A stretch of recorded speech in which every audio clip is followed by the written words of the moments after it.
Hello there, everyone. I'm attorney Kelly Longtin from Kelly Longtin Law. And today I want to talk to you about Aaron Carter and just give you an example of someone's life and what happens from an estate planning perspective. So Aaron Carter was a former child pop star and the younger brother of the Backstreet Boys singer Nick Carter. But he passed away in November at the age of 34. Now, Aaron's untimely passing is one of the more tragic celebrity deaths that we had in the year of 2022. It's also one of the messiest from an estate planning perspective. The late singer, who struggled with substance abuse and family discord, died unmarried and without a will, raising questions about the value of his estate and what will become of his remaining fortune and who will provide care for his young child. Now, Aaron's 1-year-old son stands to legally inherit everything, and other family members have reportedly said that they do not plan to dispute his inheritance. But there's still the issue of who will manage his son's money until he becomes of age. Now, because Aaron did not have an estate plan, this matter will be decided by the courts. Now, Aaron Carter, he didn't achieve the stardom that his older brother Nick had, but he was a highly successful performer in his very own right. So he had opened for the Backstreet Boys at the age of 9, and he shortly landed a record deal. So between his music and his acting career, he had made over $200 million before he even turned 18 years old. But as we know with a lot of celebrity stories, he had his own difficulties.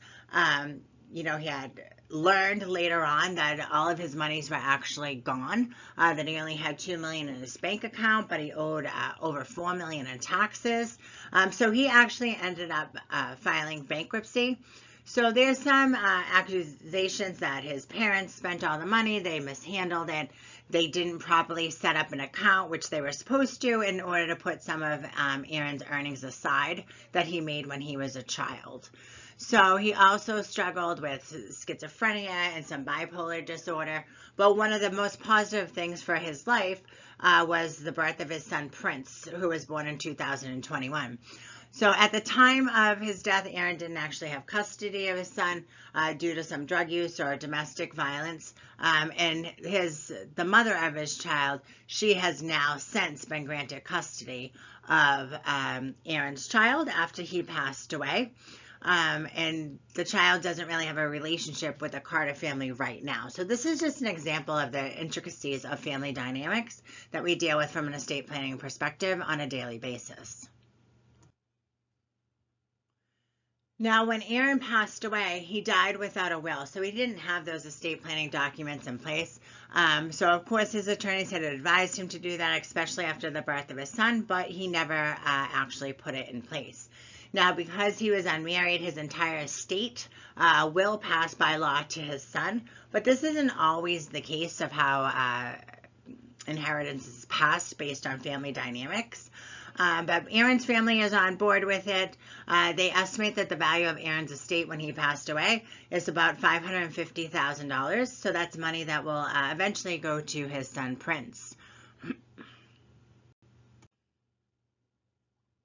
Now, Aaron's family has indicated that there won't be any family inheritance drama, but it is uncertain who will manage the money on his son Prince's behalf while he's a minor. So Aaron lived in California. So in California, an individual cannot inherit property in their own name until they reach the age of 18, which is common in a lot of states. Now, California law provides for what is known as a guardianship of the estate to be set up when a child inherits more than $5,000 and their benefactor has not set up a trust to hold those funds. So typically the court appoints the surviving parent to be the guardian of the child's estate. So one candidate who could look after the inheritance for Prince is Aaron's twin sister, Angel Carter. So she filed a petition in December of 2022 to become the administrator of Aaron's estate. Now, as estate administrator, Angel would serve as Aaron's legal representative in charge of closing his accounts and paying off his debts and distributing those assets to his son, Prince. Now, another candidate to watch over Prince's inheritance is Jane Carter, but she's less likely to be chosen given the allegations that she mismanaged her own son's money. So highly unlikely that the court would choose her. A family court found Prince's mother, Melanie, fit to take custody of Prince after Aaron passed away, and the court could then decide that she's also fit to take out watch over his inheritance until he reaches 18. She'll have to petition the court to become the guardian of the prince's estate. Additional family members could also submit petitions, and the court would then decide which one of them is best able to manage the inheritance for the child. So in Aaron's situation, the court could order a multitude of things: a guardianship that must be created and have Prince's money turned over to the guardian. They're probably going to order that the money's deposited in a blocked account, or a single premium annuity with withdrawal permitted only by a court order. All or part of the money must be turned over to the custodian under the California Uniform Transfers to Minors Act, which allows a court-appointed custodian to manage the minor's account without a guardian or a trustee until the minor turns 18. Now, a guardian of Prince's estate would be required to carefully manage his money and property, make smart investments, collect and inventory estate accounts and property, maintain accurate financial records, and regularly file financial accountings with the court. A court order is required to make many types of guardianship financial transactions. Now, the guardianship can be removed and transferred when the court deems that it is in the child's best. Now, those close to Aaron Carter said he would have wanted his son Prince to have everything. Fortunately, it appears that his final wishes coincide with state law, but that is not always the case. Not having a will or other important estate planning documents can also increase the odds of family infighting over a decedent's money and property and the care of a surviving minor child.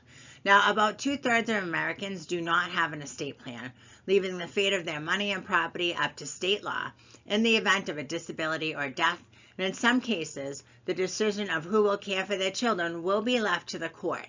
So even a simple will can address many of these problems. So if you're looking to address your own estate planning needs, please reach out to your estate planning attorney in your area and get these estate plans in place. None of us know when our last day is going to be, so very important that you make sure your family is provided for and to minimize any court involvement. So I want to thank you for watching. I'm attorney Kelly Longtin, founder of Kelly Longtin Law. And if you want to learn more about estate planning and different topics, please like and subscribe to our page. I will talk to you guys later, and please feel free to tune in to more of our videos to learn more about estate planning.